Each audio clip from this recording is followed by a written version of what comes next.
አርዕስተ ዜና። በመተማ ቋራና ጭልጋ ወረዳዎች ህገወጥነቱና ስርዓት አልበኝነቱ ተባብሶ መቀጠሉ ተሰማ። በጭልጋ ወረዳ በሆነ ቀበሌ በኤሌክትሪክ ምክንያት በተፈጠረ የእሳት ቃጠሎ በርካታ መኖሪያ ቤቶች መቃጠላቸው ተነገረ። በጋሞ ዞን በደረሰው የመሬት ናዳ ሟቾች ቁጥር 128 ደረሰ። ሰላም ጤና ይስጥልን ውድ አድማጭ ተመልካቾቻችን፣ በመከታተል ላይ የምትገኙ ጃኖ ቅማንት ሚዲያ ነው። አርዕስቶችን በማስቀደም የሰዓቱን ዜናዎቻችን ጀምረናል። ወደ ዝርዝሩ እናልፋለን። አብራችሁን ቆዩ።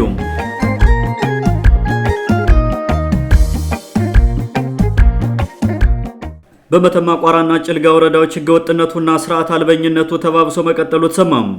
በሶስት ወረዳዎች የሚደረገው ስርዓት አልበኝነት ተባብሶ መቀጠሉንና በአካባቢ ያለው የመከላከያ ሰራዊትም ችግር ፈጣሪውን አሳዶ ከመያዝ ይልቅ ንጹሃን ገበሬዎችን በማሰቃየት ላይ እንደተሰማራ ሰምቷል። በተመሳሳይ በጭልጋ ወረዳም ግድያና ዝርፊያው፣ እገታውና የሰዎች ማሳደድ ተጧጥፎ መቀጠሉን ነዋሪዎች ለጃኖ ቅማንት ሚዲያ ተናግረዋል። ከትላንት ወዲያ ሌሊት አይከል ከተማ ላይ ብርሌ የተባለ ሰው ማንነታቸው ባልታወቁ ግለሰቦች መገደሉን የገለጹልን ነዋሪዎች በከተማው በየቀኑ ግድያና እገታ፣ ዝርፊያና ስርቆት እንደሚፈጸም ገልጸዋል። ትላንት መጋቢት 2 ቀን 2018 ዓ.ም በወረዳው አጼ ጎዳና ተብሎ በሚጠራው አካባቢም ጌቱ አዳነ የተባለ አርሶ አደር ማንነታቸው ባልታወቁ 3 ግለሰቦች መገደሉ ተሰምቷል። አቶ ጌቱ አዳነ በዕለቱ የመንግስት አካላት በአካባቢው የምርጫ ካርድ ለመራጮች ሲሰጡ ስለዋሉ በሚሊሻነቱ እንዲያጅብ ተመድቦ አጀባውን ሲያከናውን ውሎም ምሽት 11 ሰዓት ላይ ወደ ቤቱ ሲመለስ ነው የተገደለው ያሉን የመረጃ ምንጮቻችን፣ 3ቱ ማንነታቸው ያልታወቀ ገዳዮች ሰውየውን ከገደሉ በኋላ መሳሪያውን ማርከው ጥይት ወደ ሰማይ እየተኮሱ መሄዳቸውን ተናግረዋል። እንደ መረጃ ምንጮቻችን ገለጻ አቶ ጌቱ አዳነ በህገ ወጦች በግፍ ሲገደል በቅርብ ርቀት የመንግስት የጸጥታ ኃይል የነበረ ቢሆንም ቁሞ እየተመለከተ ዝም ብሏል። በመተማ ወረዳም የተለያዩ አካባቢዎች ውንብድናው ተባብሶ በመቀጠሉ ዛሬም ሰዎች በጠራራ ፀሐይ እየታገቱ እንደሚወሰዱ ታውቋል።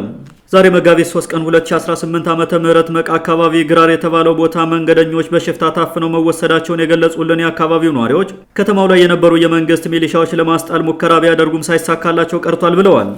በተያያዘ ዜና ከሼዲ ወደ ሽንፋ በሚወስደው መንገድ ሲጓዝ የነበረ አንድ ስሙ ያልታወቀ ሹፌር ታግቶ መወሰዱም ታውቋል። ይህ በእንዲህ እንዳለ በመተማ ወረዳ ሌንጫ ቀበሌ ተሰማርቶ የሚገኘው የመከላከያ ሰራዊት ባሳለፍነው ማክሰኞ መጋቢት 1 ቀን 2018 ዓ.ም ወደ ቋራ ቀበሌ ቄሎ ሰፈር ተሻግሮ ሽፍታ ትቀልባላችሁ በሚል በርካታ አርሶ አደሮች ላይ ህገወጥ ተግባራትን ሲፈጽሙ መዋሉን የመረጃ ምንጮቻችን ተናግረዋል። ሽፍታ ትቀልባላችሁ የተባሉ 6 አርሶ አደሮች ላይ ከፍተኛ የሰብአዊ መብት ጥሰት ተፈጽሞባቸዋል ያሉን የመረጃ ምንጮች በአርሶ አደሮች ላይ ድብደባዎችን ከመፈጸማቸው በላይ በግፍ አስረው ወስደዋቸዋል ብለዋል። መከላከያው በርካታ አርሶ አደሮችን ነፍስ ወከፍ የግል መጠበቂያ መሳሪያና እንስሶቻቸውን ነድቶ ወደ ሌንጫ መመለሱን የገለጹልን የእንኳይኋ ቀበሌ ነዋሪዎች 6ቱ አርሶ አደሮች ታስረው የተወሰዱት ትርፍ መሳሪያ ያላችሁ በሚል ነው ሲሉ ተናግረዋል። በአርሶ አደሮች ላይ ይህን የመሰለ ህገወጥ ተግባር እየፈጸመ የሚገኘው የመከላከያ ሰራዊት በአካባቢው ሰው የሚያግቱና ገበሬውን የሚዘርፉ ሌቦችን ተከታትሎ የመያዝ ኃላፊነቱን መወጣት ሲያቅተው ንጹሃን አርሶ አደሮችን በሰበብ አስባቡ ማሰቃየትን መርጧል ተብሏል።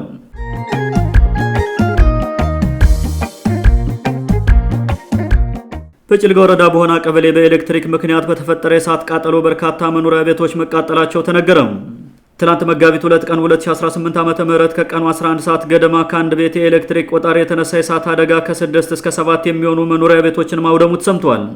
የከተማው ነዋሪዎች ለጃኖ ቅማንት ሚዲያ እንደተናገሩት ከሆነ ቃጠሎ በተነሳበት ቤት አጠገብ በርካታ የበቆሎ አገዳና የሳር ክምሮች ስለነበሩ የቃጠሎውን አደጋ አባብሰውታል። በቃጠሎ ሰው ላይ የደረሰ ጉዳት የለም ያሉን የመረጃ ምንጮች የከተማው ማህበረሰብ እሳቱን ለመቆጣጠር ከፍተኛ ርብርብ ባያደርግ ከተማው ላይ የከፋ ቃጠሎ ሊከሰት ይችል ነበር ሲሉ ገልጸዋል። ቤቶች ሲቃጠሉ በውስጣቸው የነበሩ በርካታ ንብረቶች አብረው በእሳት መውደማቸው ሲነገር ቃጠሎን በማጥፋትም ሆነ ለተጎዱ ሰዎች ድጋፍ በማድረግ ረገድ ዜና እስከተጠናቀረበት ሰዓት ድረስ አንድም የሚመለከተው የመንግስት አካል አለመምጣቱን ነዋሪዎች ገልጸዋል። ይህ በእንዲህ እንዳለ የተመሰረቱ ከተሞችንና በውስጣቸው የሚኖረውን ህዝብ ደህንነት መጠበቅ ያልቻለው የጭልጋ ወረዳ ባለስልጣን በሰርጢያ ቀበሌ የገጠር ከተማ ለመመስረት ለአርሶ አደሮች የካርታ ርክክብ ስነ ስርዓት ማድረጉን ገልጿል። በዚህ የስራ ፈቶች የከተማ መስረታ ስነ ስርዓት የቅማንትን ጥያቄ አፍኖ የግል ጥቅሙን ለማሳደድ እየኳተነ ያለው የተላላኪ ቡድን እንደሚገኝበትም ወረዳው በፌስቡክ ገጹ አስታውቋል። ባልተመሰረተ የቅማንት አስተዳደር ራሱን የቅማንት ብሔረሰብ ዞን ደጋፊ አመራር ብሎ የሚጠራውና በቅማንት ህዝብ ላይ ሴራ የሚሰራው አቶ አማረ በሬ የተባለ ተላላኪ ካድሬ በስነ ስርዓቱ መገኘቱም ተገልጿል። እንደ በሆነ ያሉ ነባር የገጠር ከተሞች በኤሌክትሪክ ግጭት ምክንያት በተፈጠረ የእሳት አደጋ ለከፍተኛ አደጋ ተዳርገው ባሉበት በአሁኑ ሰዓት አዲስ የገጠር ከተማ ማዕከል ለመመስረት በሚል ምክንያት እየፈጠረ አበል የሚሰበስበው ጥገኛ ካድሬ ስለተቃጠለው የቦና ከተማ እስካሁን ያለው ነገር እንደሌለ ታውቋል። የወረዳው ባለስልጣንና ከዞን አበል ለመብላት ወደ አካባቢው እየመጣ ረብ የለሽ ስብሰባ የሚሰበስበው የእናቱ አማረ በሬ ቡድን አይከልን ጨምሮ በወረዳ የተለያዩ አካባቢዎች የሚፈጸሙ ግድያዎችንና ዝርፊያዎችን ማስቆም አልቻለም ተብሏል። ዛሬም የቅማንትን ህዝብ የመብት ጥያቄ እንዳፈነ በህዝብ ለመመረጥ በሚል የሚንከራተተው ስልጣን አምላክ የባንዳ ቡድን ህዝቡን አሰቃይቶና ችግር ውስጥ ከቶ ስልጣኑን ለማቆየት እየጣረ መሆኑ ታውቋል። በቦና ከተማ የተከሰተውን የእሳት ቃጠሎ አደጋ የተመለከቱ የቅማንት መብት ተሟጋቾች ህብረተሰቡ ምንጊዜም የእሳት ቃጠሎ አደጋን መቀነስ የሚያስችሉ ቅድመ ጥንቃቄዎችን ማድረግ አለበት ብለዋል። ህብረተሰቡ በተለመደው የእርስ በርስ መደጋገፍ ባህሉ በእሳት አደጋው ቤት ንብረታቸው የወደመባቸውን የማህበረሰብ ክፍሎች እንዲያግዝ በከተማው ጉዳዩ የሚመለከታቸው አካላት ጥሪ አቅርበዋል። ጉዳዩን የረድኤት ድርጅቶች እንዲያውቁት በማድረግ ረገድ የቅማንት ምሁራን ትልቅ ኃላፊነት ይጠበቅባቸዋልም ተብሏል።